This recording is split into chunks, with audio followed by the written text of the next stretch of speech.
Video मुकम्मल watch करियो। River Chenab Ravi ते सतलज की रिपोर्ट दी गई। बिस्मिल्लाहिर्रहमानिर्रहीम अस्सलामुअलैकुम या इली हक हैदर। उम्मीद करना जी तुसीं सारे भरा ठीक होवोगे ते अल्लाह ताला तुहानूं सारिआं नूं ठीक रखे जी। ते जिस तरह कि तुहानूं पता है जी कि फ्लड अपडेट चल रही है।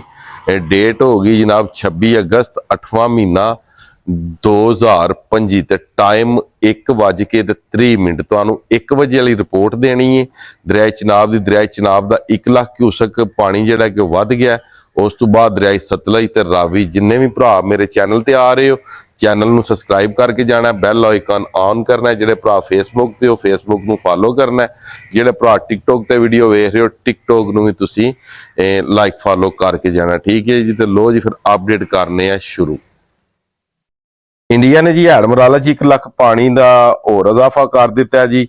ते 5 लाख पानी जाने तक दा जिहड़ा कि वो खदशा है जी। 1,95,400 पानी अप स्टीम रिवर चिनाब हैडमराला ते 1,77,000 पानी का जिहड़ा वे वो निकास हो रहा जी इस टाइम मराला के मुकाम ते जी, ठीक है जी। हानकी इस टाइम जी 90,982 ते 83,712 का खराज ते हैड कादराबाद 1,04,028 ते 88,000 का निकास। उस तो बाद कर लेने गल त्रिमू 41,045 ते 29,845 का निकास। उस तो बाद हैड पाइनद 1,01,304 86,814 का निकास। ये रिपोर्ट होगी रिवर चिनाब की। रिवर चिनाब च जिन्ने भी रहने वाले भरा ने वो इस गल नूं मद्देनजर रख लो, रिवर चिनाब का पानी वध रहा वे, पानी घट नहीं रहा।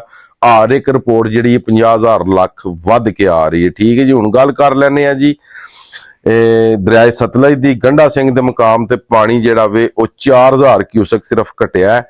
1,88,810 ते जनाब जिहड़ा निकास है वह भी 1,88,810, ठीक है जी। सुलेमानकी के मुकाम ते भी पानी चल रहा 1,09,404 1,02,303 का निकास सुलेमानकी के मुकाम ते। अगे हैड इस्लाम ते जनाब 46,335 ते 44,485 का निकास।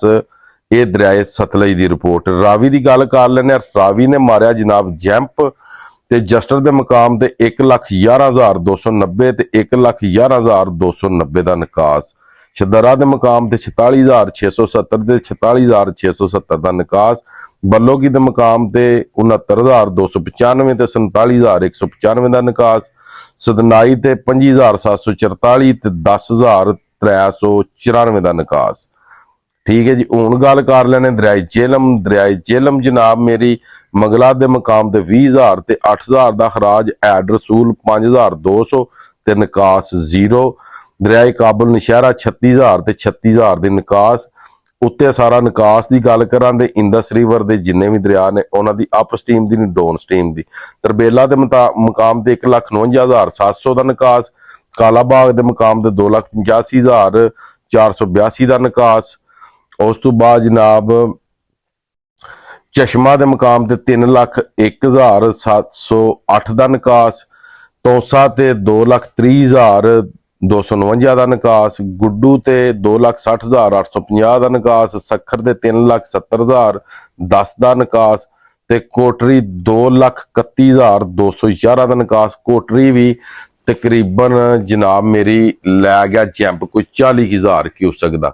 इस टाइम जो सब नूं ज्यादा खतरा वे और रावी ते सतलज ते दरिया चिनाब ना त्रों दरियावां दे विच बहुत ज्यादा खतरा है। क्योंकि सतलज भी जिहड़ा है वह भी हुण आके उन्हें सत्ता अपनी खलवाई 1,88,000 ते रावी जिहड़ा वे वो 90,000 तू उठ के ते रावी टुर गया जनाब 1,11,000 ते दरिया चिनाब हैडमराला के मुकाम ते जिहड़ा 1 बजे का टाइम है, ठीक है। डेट जनाब 26 अगस्त 8वां महीना 2025 ते इस टाइम हैडमराला का पानी हर 3 घंटे तो बाद 50,000 तो 70,000 क्यूसक वध रहा। इस टाइम जिहड़ा हैडमराला का अप स्टीम है वो तकरीबन हो चुका जनाब मेरी 1,90,000 क्यूसक पानी अप स्टीम है। तो डाउन स्टीम जिहड़ा पानी है वो 1,77,000 क्यूसक इस टाइम हैडमराला जिहड़ा ਉਹ ਡਿਸਚਾਰਜ ਕਰਵਾ ਰਿਹਾ। ਬਕਾਇਆ ਹਾਨਕੀ ਦੀ ਤੇ ਪੂਰੇ ਪਾਕਿਸਤਾਨ ਦੇ ਦਰਿਆਵਾਂ ਦੀ ਤੁਹਾਨੂੰ ਰਿਪੋਰਟ ਦੇ ਦਿੱਤੀ। ਜਿੰਨੇ ਵੀ ਭਰਾ ਦਰਿਆਵਾਂ ਤੇ ਰਹਿ ਰਹੇ ਹੋ ਉਹ ਆਪਣੀ ਆਪਣੇ ਬੱਚਿਆਂ ਦੀ ਆਪਣੇ ਮਾਲ ਮਵੇਸ਼ੀ ਦੀ ਜਨਾਬ ਹਾਲ ਫਰਮਾਓ।